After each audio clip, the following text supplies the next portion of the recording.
Hi, network audiences. My name is Thomas Schuttenhelm, and I am the artistic director at Network for New Music. And today I have an exciting interview with Chris Burns, who has a brand new project. So welcome, Chris. Hi, thank you for having me. So I'm a composer, a music technologist, and an educator. I arrived in Philadelphia right at the beginning of October, so I had at least a few months to explore the city before the shutdown, a few months to attend network concerts and to get to know you a little bit, Thomas. Um, I'm teaching music technology at the University of Pennsylvania, and I'm making a lot of work that's well, I should say that while I have a history of composing acoustic chamber music and working a lot with instrumental and vocal musicians in various capacities, most of what I'm doing right now is electronic music. It's electronic music for me to perform, and it often includes an animated or other kind of multimedia component as well. So I'm trying to push on this idea of multimedia and really integrating sound and image and theater and text in ways that are new and interesting.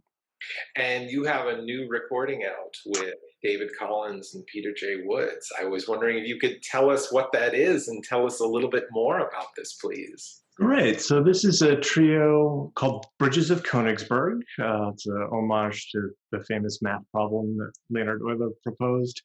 Um, this is a group that started when I lived in Milwaukee. David and Peter are both still based in Milwaukee. And we would get together and do improvised music using electronics. And we've continued that association. I moved away from Milwaukee in 2016, lived in Michigan for a number of years. But we all felt really strongly about the project and the music and the way that it both allowed us to explore and continue and deepen our friendships on the one hand, and the ways in which it allowed us to make work that we were excited about on the other. So we've been in the habit of getting together for a tour every summer, often around the upper Midwest. We had big plans for an East Coast tour this summer. And of course, June rolls around and it's time for the tour, and we're all locked down at home. And in a moment where we couldn't move. And so the new album that we made, the Celebrity Veto, is in many ways a response to that situation and saying, okay, we can't be together. We can't make music in the way that we'd like to, in the way that we're used to. We could all use a little solidarity, a little community right now. How can we as friends get together and make something new?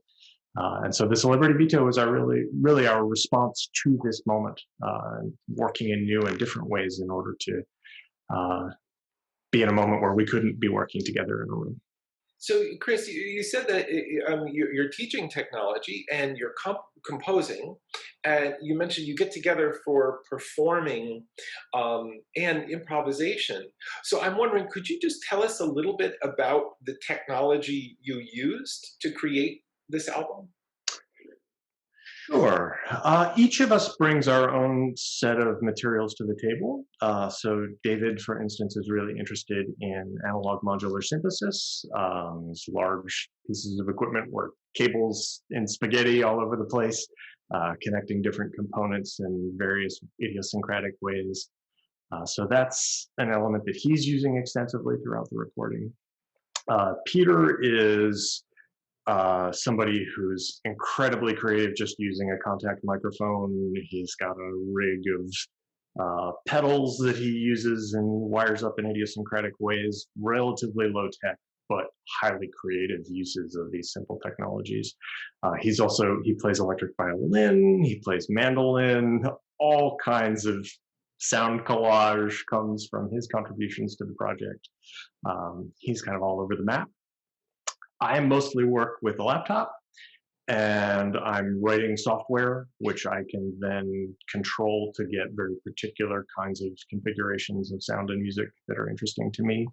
I happen to have this box sitting here. So if you imagine me turning these knobs, that's the interface that I'm using to drive this laptop software and to make something happen on the record. So is both the interface and the software, did you design both of those? How does that? The box I just showed you is a commercial product. That's something I just purchased as a short circuit of that's exactly what I need. Yeah. Somebody else has made it for me. Thank you. But the software I actually do write myself. I use a programming language called PD, which is very oriented towards sound and music. So it gives me lots of affordances for building synthesizers. But I'm really able to create my own particular set of sounds, vocabulary of phrases and gestures, tune it for exactly the kinds of things that I want it to be. And so I'm wondering, could you take us through the process of how you created the Celebrity Veto, this particular one, because of these extenuating, these unique circumstances we're in? Right. So it's probably worth saying that our usual process would be to get together into a room, plug into a mixing board, hit record, and we all play at the same time. We're listening to one another, we're responding to one another, and there's that kind of live, even if we're not in front of an audience, there's the feeling of energy that you get when you're live in a room Sure. with other people. And we love that experience and we miss it terribly.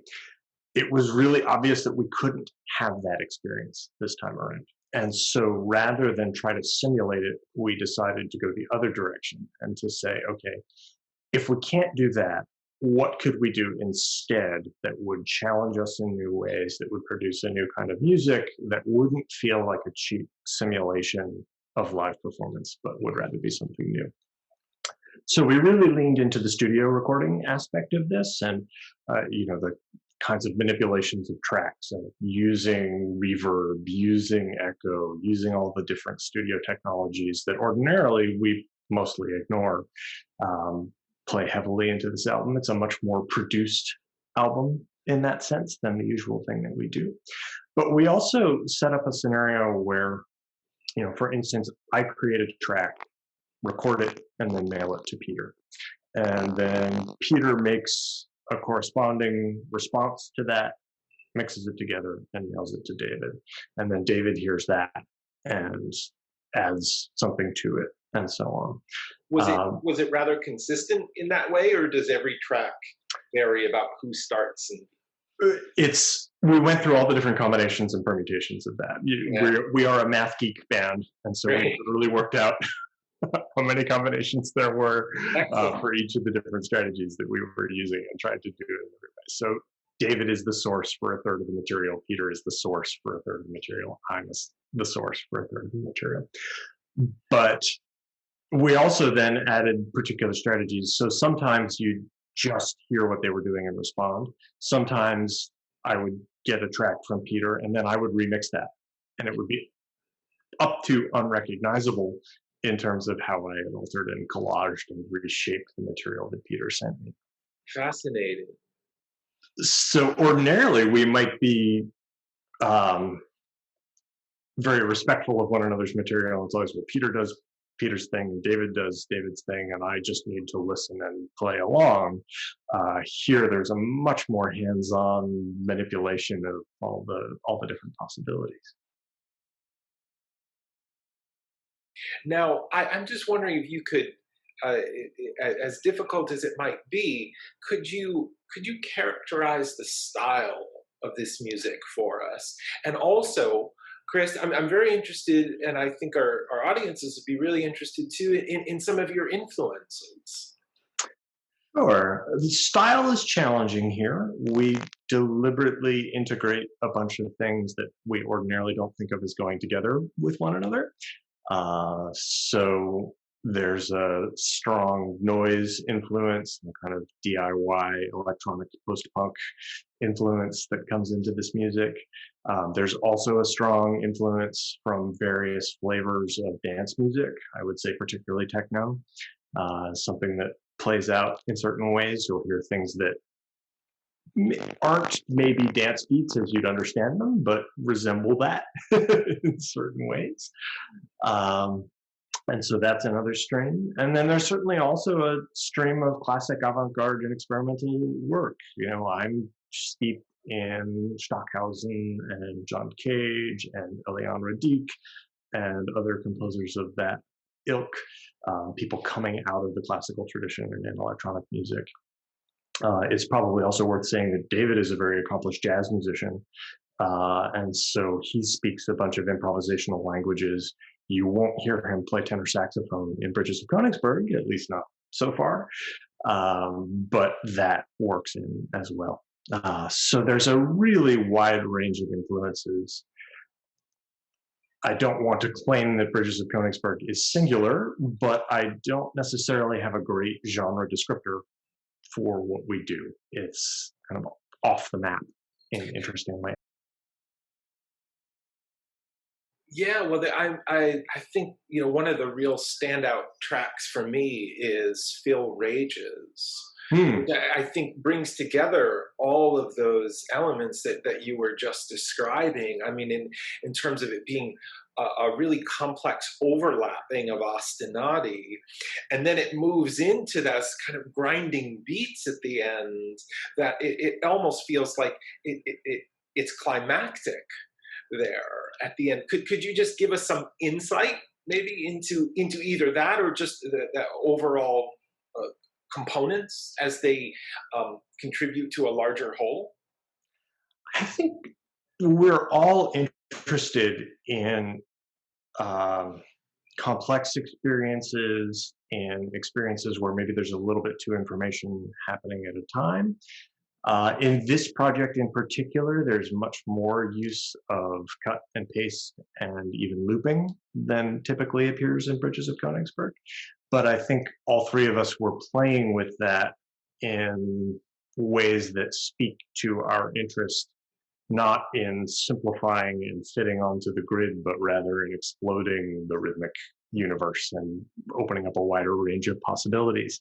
So you in some cases there's a very natural polyrhythm that occurs where somebody's working in a tempo but somebody else records a layer that's in a different tempo, or you set up some kind of loop but the loop points don't actually correspond with the meter of the original material that you're working in, and those kinds of strategies to have something that's very clearly rhythmic and articulate but at the same time uh, something that you can keep listening to and it keeps evolving and changing and different layers are kind of grinding against one another in interesting ways, is a big part of what makes the music go.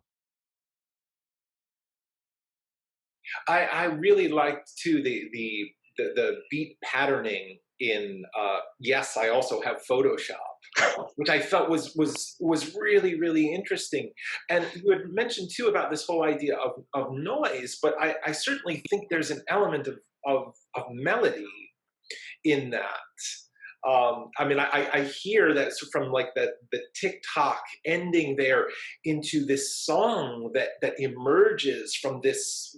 I don't know. I guess I would describe it as some type of primordial moan of technology.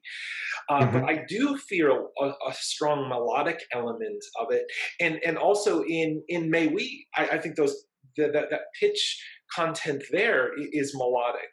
Could you just tell us a little bit about your sense of melody in this? Well, I think with regard to this particular track or this particular project rather, um,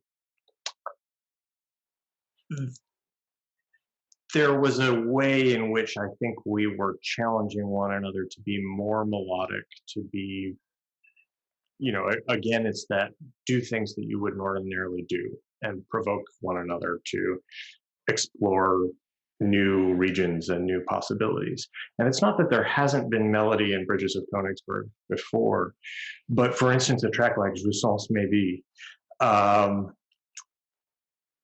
the very sweet consonant harmony of a lot of that is definitely a sound that I don't think you would find on a previous Bridges of Königsberg album. And I also was I hearing like Chinese bowls in that or something. What was the element? It was percussive, but it was ringing through like a bell. It was beautiful in that track. I I think that material came from David, so I can't really tell Okay. you for sure what it was. And that was, I was the person who did the final mixing and mastering of the record. And there were some delightful moments where I would get working on something. I think, okay, that sound of Peter's needs some adjustment. and then I would realize that it was actually something David had made. Or I would think, okay, that's a thing that's wrong with my track. Oh, wait, no, that's in Peter's. There was a lot of impersonation going on where we were each trying to borrow and steal each other's licks in interesting ways. And then also bring in new elements that were unfamiliar. So some of the field recording material that you hear is something we don't really ordinarily take advantage of, and all of a sudden here it is as another kind of provocation or expansion of what Bridges of Königsberg might be. Well, I particularly like the length and breadth of this. I mean, it is 90 minutes of music, and there are a lot of surprises in it. And I think it's wonderful to you know, I both studied the tracks and also sort of listened to it as a long arc of a recording, which is, you know, I think also important to do in these times, is to take in larger works. Could you tell me a little bit about the titles?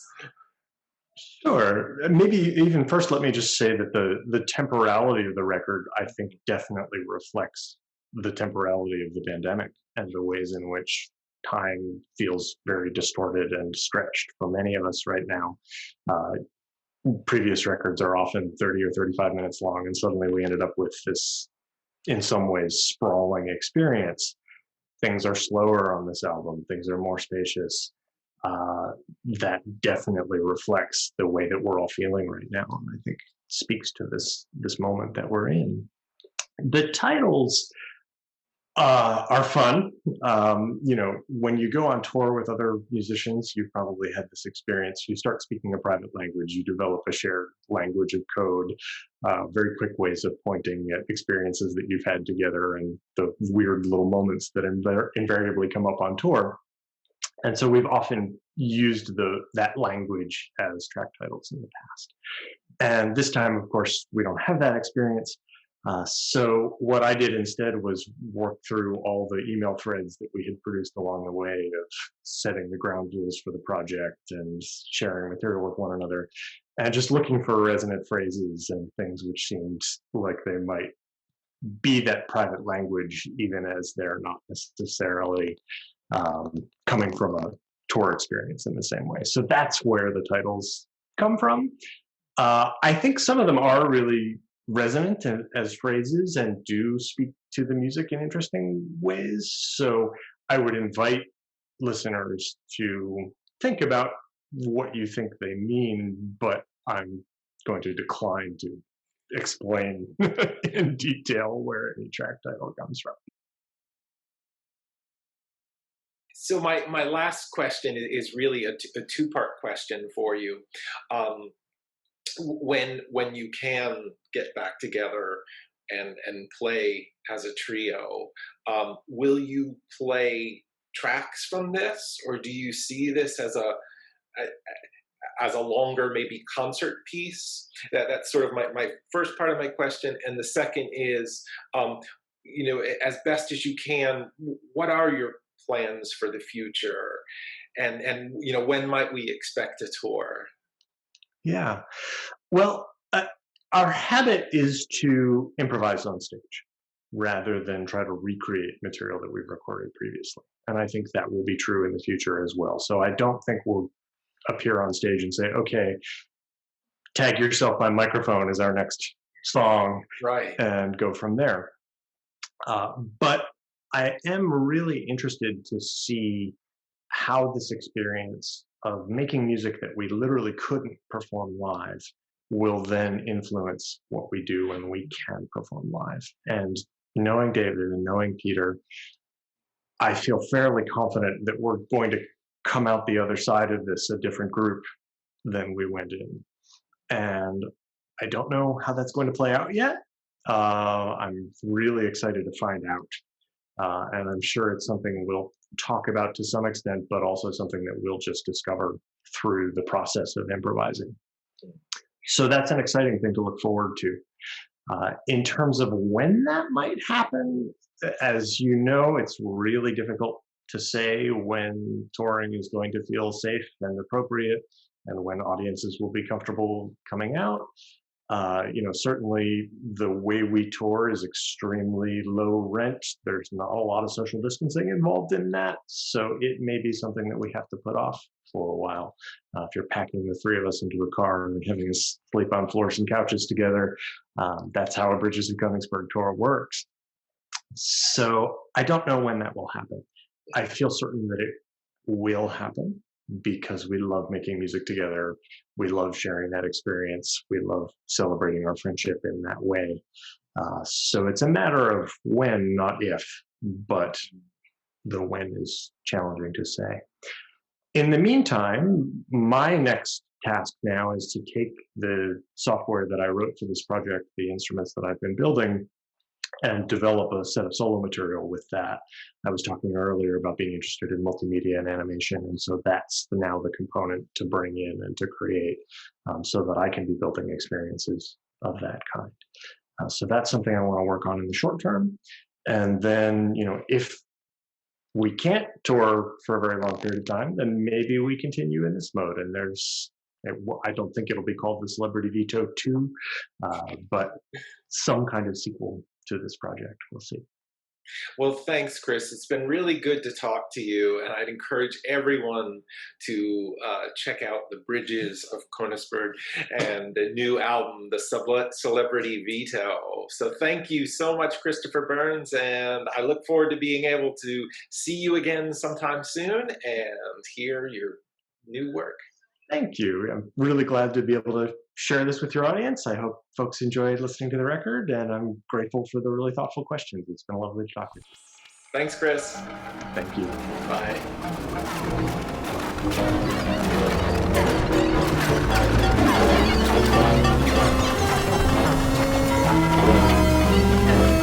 Bye.